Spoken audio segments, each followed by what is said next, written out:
As part of his plan to propose marriage, Paul Campbell surprises his girlfriend Iris by bringing her to dinner at the opening night of the massive Skyview Tower in the 1960s. Among odd events that occur throughout the evening, a popped cork causes a fallen chandelier crystal to crack the glass dance floor, and a troublemaking child throws a penny from the observation deck that ends up jamming a fan in the ventilation system. Paul proposes to Iris outside on the deck. Iris reveals she is pregnant, which delights Paul since he wants to start a family. Iris and Paul return inside to dance. A deadly combination of weight on the floor and backed up gas caused by the stuck penny creates a catastrophic structure failure and fiery explosion. Employees and patrons, including Paul, die gruesome deaths in various ways, with many falling to the ground far below. Iris becomes one of the last two survivors along with a little boy, the son of a singer participating in the evening's musical entertainment. However, Iris loses her grip on a ledge and falls with the boy. Iris dies from impalement. The entire ordeal turns out to be a vivid nightmare, in the present day suffered by Stephanie Reyes,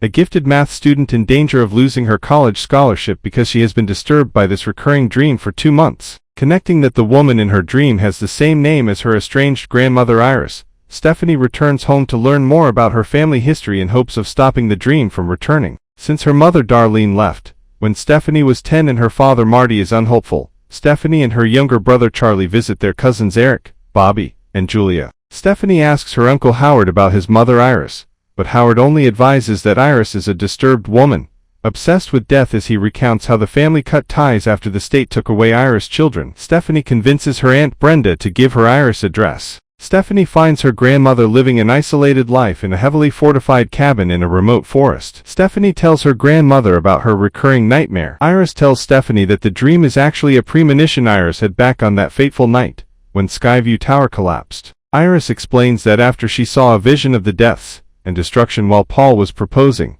what actually happened was she stopped the boy from throwing the penny, and convinced everyone to leave the dance floor before it shattered. Iris further explains that although she prevented the disaster, death still found ways to eventually kill everyone who was supposed to die that night, including her husband Paul. Ever since she discovered what was happening, Iris has been obsessively avoiding death by anticipating his moves. However, Iris was diagnosed with cancer 2 months ago, which is the same time when Stephanie started having her dream. Believing her grandmother to be crazy, Iris leaves in a hurry. Despite the danger, Iris steps outside her cabin to give Stephanie a book of her notes and research on how their cursed family can stay safe from death. To prove her warnings are true, Iris allows herself to die in a series of events that causes a metal weathervane to impale her head directly in front of Stephanie. Following Iris' funeral, Uncle Howard hosts a barbecue for the family back at his house. Everyone is surprised when Stephanie's estranged mother Darlene shows up. Concerned after reading through Iris' book, Stephanie arrives at the BBQ in time to see a series of events trigger a lawnmower accident that kills Howard. Following this second death, Stephanie becomes fascinated by Iris' book of research, which includes the handwritten note. JB found someone who survived. Stephanie sits down her father Marty, Darlene, Charlie, Aunt Brenda, Eric, Bobby, and Julia and tries to show them the pattern of death Iris wanted to warn them about. Stephanie explains how Iris saved numerous lives of people destined to die at Skyview Tower. Death had been killing the survivors ever since, but because it took so long, those survivors went on to have families they never should have had, so death comes for them too, based on their ages. Stephanie warns that Eric is next in line to die, followed by Bobby, then Julia on that side of the family. Stephanie and her brother Charlie will also die in order after Darlene. The family members dismiss Stephanie's claims as a conspiracy theory. A series of strange events causes a deadly fire at the tattoo shop where Eric works. Unexpectedly, Eric survives. The next day, Stephanie and Charlie find Eric walking safely down the street. To illustrate her theory that he is still in danger, Stephanie looks around and points out how a leaf blower, soccer ball, and passing garbage truck could combine to kill Eric. Eric does not die according to Stephanie's scenario, but Julia does when she goes jogging, and ends up crushed in the trash truck's compactor. With the rest of the family now heeding Stephanie's warnings, Stephanie blames herself for Julia's death because she thinks she got the order wrong. But Aunt Brenda reveals Eric is not Uncle Howard's biological son, as he was born out of wedlock during a rough patch in their marriage, which is why he didn't die. Bobby realizes he is slated to die next. With Stephanie unsure of how to help her cousin, Charlie reminds her how she accurately predicted the events that killed Julia. Stephanie says she sees Iris' book like an equation, and her talent for math enables her to see probable patterns. Darlene assures her daughter that their family can stop the deaths with Stephanie's insight. From the note found earlier, JB is identified as William John Bloodworth, who works at Hope River Hospital. Stephanie, Darlene, Charlie, Bobby, and Eric set out in Darlene's mobile home to meet with JB at the hospital. On the drive, Darlene apologizes for abandoning her children by explaining how Iris' seemingly mad rantings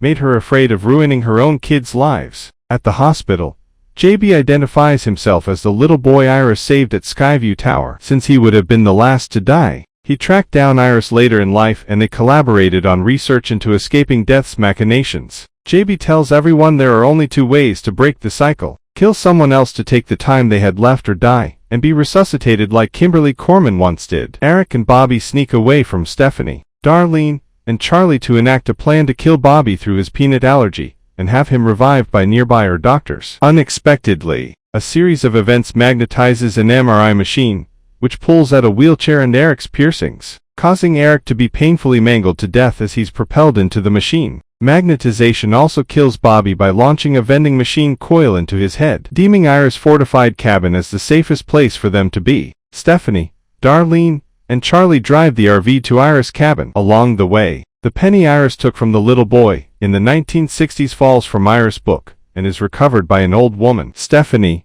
Darlene, and Charlie arrive at the cabin, but an explosion triggers Darlene's death while submerging Stephanie underwater. Charlie ultimately rescues his sister by pulling her out of the water and resuscitating her with CPR. Sometime later, Stephanie and Marty Reyes accompany Charlie when he goes to pick up his girlfriend Jenny for a date. Marty introduces Stephanie to Jenny's father, Dr. Reddick. Stephanie mentions how her brother saved her life. Dr. Reddick counters that Stephanie wasn't actually dead, merely unconscious, causing the two siblings to become suddenly Meanwhile, the old woman from the hospital inadvertently drops the recovered penny, which then bounces onto nearby train tracks. The penny causes a disastrous train derailment. Stephanie and Charlie successfully outrace the runaway train, but they are both killed when a truck involved in the crash launches logs that smash each of them into the pavement. We hope you enjoyed watching. Subscribe to the channel and support me with a like. See you in the next episode.